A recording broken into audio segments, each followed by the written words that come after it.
salut les terriens. Hier, comme d'habitude avec mon chéri le dimanche. Mais par contre, Jérém Star. Je comprends sa peine, j'ai vu sa peine qu'il était pas bien, etc.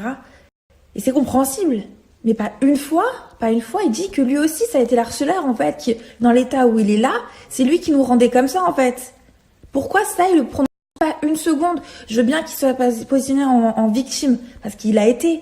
Mais il oublie que c'est lui aussi qui a le pionnier de tout ça, en fait. Et ça, il en parle pas une seule fois. Je veux bien que, voilà, il soit pas bien, mais excuse-toi toi aussi de ce que t'as fait. Tu sais très bien que ça c'est pas bien. Pourquoi tu t'es pas excusé puisque tu l'as fait aussi, en fait? Parce qu'apparemment, on me dit, ouais, il a fait des excuses dans son livre. Mais attends, moi, vous croyez vraiment que je vais aller acheter son livre pour lire ses excuses? Il a le numéro de tout le monde, il nous harcelait tout le temps pour faire son bain, il nous menaçait. Si on faisait pas son bain, il balançait des dossiers sur nous. Il avait notre numéro, il nous appelait, il nous harcelait. Il aurait pu le faire. Et non, il s'excuse pas et pourtant il a vécu. Donc en fait, j'ai l'impression que c'est fake. J'ai l'impression qu'il fait juste ça pour redorer son blason. Mes bébés, j'espère que vous allez bien les cousses, voilà, tournage de Moumoun fini, Moumoun m'a eu, voilà, j'ai perdu, j'ai bien maigri, je suis sec, comme une arbalète, c'est vraiment une expérience de dingue, je suis mort. Voilà, je vous embrasse à tous, je vous fais plein de bisous, vous m'avez tous manqué, je vous embrasse, love you, love you. Je vous fais plein de bisous et à très vite. Coucou mes amours, j'espère que vous allez bien. Écoutez, moi ça va.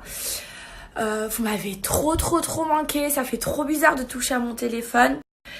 Et franchement, c'était la plus belle et la plus dure aventure de ma vie. J'ai archi maigri. Je crois que j'ai jamais été aussi mince de ma vie. Et là, regardez tout ce que j'ai, toute la bouffe que j'ai, j'arrête pas de bouffer. J'ai plein de courses. Oh là là, ça m'a trop manqué la nourriture. Je vous jure, ça m'a trop manqué. Alors, je vous explique même pas dans l'état dans lequel je suis. Mes cheveux, ils sont en pétard. Mes ongles, c'est plus des ongles. Faut vite que j'aille voir Salia, là. C'est la catastrophe. Mes ongles, ils ont jamais été dans cet état. Je fais que bouffer. Je crois que je fais des crises de boulimie. J'ai tellement été privée de nourriture que je fais des crises de boulimie. J'ai archi maigri, genre mon visage, il a archi maigri. Bref, je suis rentrée chez moi. La Thaïlande me manque déjà. C'était vraiment une aventure de dingue. De dingue, mais vraiment de dingue. Ma plus belle et ma pire aussi en même temps. C'est très dur. Du coup, là, retour à la maison, ça fait bizarre. De retrouver son lit, de manger comme j'ai envie, de me laver, tout, faire mes cheveux. Enfin, de toute façon, ça arrivera début mai, je crois. Restez connectés parce que ça va être la folie. Je vois énormément d'articles qui sont en train de sortir comme quoi j'aurais clashé Aquababe. Pas du tout, en fait, tout simplement, sinon je l'aurais mentionné. Tout simplement, en fait, je comprends pas, il y a beaucoup de comptes... Enfin, il y en a énormément, hein, je suis pas la première à le dire. Il y a beaucoup de comptes qui reprennent tout simplement les infos d'autres blogueurs en se disant blogueur et en fait vous relayez les informations pour rien. C'est juste ça en fait. Mais à aucun moment j'ai clashé Aquababe, donc ça sert à rien de faire des articles en disant ça, pas du tout. Donc j'ai regardé l'épisode, c'est vraiment rare parce qu'en fait je regarde jamais les anges pour tout vous dire. Mais je voulais vraiment voir comment ils allaient tourner ça. Et en fait, ils en ont pas parlé, ils ont montré que les images, voilà, les caméras de nuit. Donc, je vais expliquer la situation en long, en large, en travers de A à Z. Parce que c'est en train de me gonfler qu'ils fassent des images comme ça et qu'ils disent pas ce qui s'est passé. On dirait que ça passait un truc de fou, alors pas du tout. Donc, au moins, je vais mettre la situation au clair et à plat. Donc, je sais pas si vous avez capté, mais en fait, depuis que je me suis pris la tête avec Raph dans Les Anges, donc c'était il y a une semaine ou deux, on s'est pas du tout adressé la parole, on s'est pas dit un mot, que ce soit en in ou en off, donc face caméra ou non. Vraiment, on se parlait pas du tout.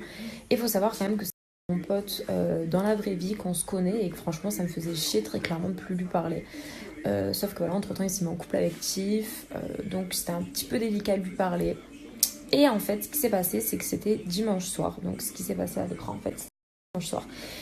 Raph, Pascal, Abel, Nicolas, tout ça rentraient d'une soirée. Et moi, j'étais dans la cuisine quand ils sont arrivés, en fait, à 1h30 du matin. Donc on discutait en fait, Nicolo, Abel, Raph et moi, on discutait tous les quatre en fait, de tout et de rien. Franchement, on parlait vraiment de la vie en général quoi. Donc je vous disais qu'on parlait un petit peu de tout et en fait Nicolo et Abel sont allés se coucher de eux-mêmes. Raph ne leur a pas fait de signe du tout, ils sont allés dormir de eux-mêmes en fait. Et du coup quand on s'est retrouvés seuls avec Raph, il a commencé à me dire oui donc pourquoi on s'est disputé. En fait on s'est réexpliqué par rapport à la dispute. Parce qu'il y a des gens qui étaient allés lui dire des choses à lui négatives, moi on m'avait dit des choses négatives, enfin bref, on a remis tout ça à plat. Et en fait quand on parle à quelqu'un, la moindre des choses c'est de le suivre en fait. Donc je suis allée prendre du coca dans le cellier et il m'a suivi pour discuter. Et en fait de là on a discuté dans le cellier, mais on a discuté de ce qu'on était en train de parler en fait, de la dispute, parce que ça a pris des ampleurs quand même énormes qu'on n'a pas vu à l'écran. Et en fait on a parlé de ça. Julien est arrivé à ce moment-là, on l'a vu, on l'a entendu. On avait rien à se reprocher donc on a dit ouais bonne nuit quoi. Et après je suis remontée dans ma chambre. Abel et Nicolo dormaient pas donc je leur ai raconté en fait que je m'étais donc du coup comme je vous disais je suis remontée dans ma chambre ensuite et Nicolo dormait c'est Abel qui dormait pas et du coup je lui ai expliqué un petit peu que je m'étais arrangée avec Raph, qu'on lui avait dit des choses, qu'on m'avait dit des choses etc. Donc on a vraiment mis les choses à plat, je lui ai expliqué tout ça et en fait, l'histoire a été close. On a parlé pendant un moment dans la cuisine. Ils ne l'ont pas montré, bien évidemment. Ils ont montré que l'histoire, genre, du cellier, sauf qu'il n'y avait pas de caméra dans le cellier. Mais si on avait eu, ça aurait été la même chose. On a discuté vraiment. Dommage qu'il n'y ait pas de micro d'ailleurs, parce que vous aurez entendu les discussions. On a parlé de tout et de rien, parce que comme je vous disais, on est amis dans la vie extérieure. On se connaît, donc on a vraiment parlé de tout. De choses qu'on ne peut pas parler en fait à l'écran, de notre vie privée, etc. Et voilà, donc c'est tout ce qui s'est passé. On a juste discuté, donc vous allez voir dans les prochains épisodes que Raph le dit à Tiff, que moi je le dis aux autres. Bon, forcément, il y en a qui vont se mêler, hein, bien évidemment, vous connaissez les anges. Mais il n'y a eu rien de plus que de la discussion. Donc je vois pas où est le mal, en fait, c'est quelqu'un que je connais. Donc voilà pour l'explication. Ensuite, j'attends de voir le montage, comment ils vont le faire, mais bon, pire, ça je m'en fous un petit peu. Donc voilà, on a discuté dans une cuisine, on a mis les choses au clair. Parce que c'est vrai que, comme je vous disais, ça me faisait chier de plus parler. C'est quelqu'un que j'aime beaucoup, que j'apprécie beaucoup, comme Julien ou comme Toto. Donc on s'est parlé pendant une semaine entière. Donc là, en fait, on a eu l'occasion, il arrive dans la cuisine, j'y étais, on a parlé. Alors, on s'est pas donné de point de rendez-vous dans une chambre ou quoi que ce soit. C'est vraiment fait naturellement. Et en plus de ça, donc... j'avais vraiment rien à me reprocher, je savais les endroits où il n'y en avait pas, donc si j'avais des choses à me reprocher je serais allée à ces endroits là. Justement j'avais absolument rien à me reprocher, donc je vois pas le mal. Hi. Ça fait longtemps que je parle plus sur mon Snap, donc voilà, c'était pour vous dire que tout allait bien dans ma vie pour l'instant, que j'ai des projets qui vont aboutir, parce que je vais les faire en sorte que ça s'aboutisse. Faut pas que je reste reposé sur mes lauriers, oui j'emploie des grands mots. Et voilà, tout est cool. Voilà, c'est cool la vie, j'ai plein de choses à dire. C'est génial. Non, il y a plein de personnes qui me disent que je parle plus sur les snaps, que je vous parle plus, que si, que ça, c'est vrai. Je sais pas pourquoi je le faisais plus, mais en tout cas je vais le refaire et voilà quoi. Donc voilà. Après ce qu'il y a, c'est que j'ai pas une vie très mouvementée non plus, je sors pas, je vais pas en boîte, je bois pas. Comme vous pouvez le voir, j'aime les choses simples en fait. Voilà, aller au cinéma, manger de la bonne nourriture, enfin voilà quoi, plein de trucs comme ça. Donc voilà.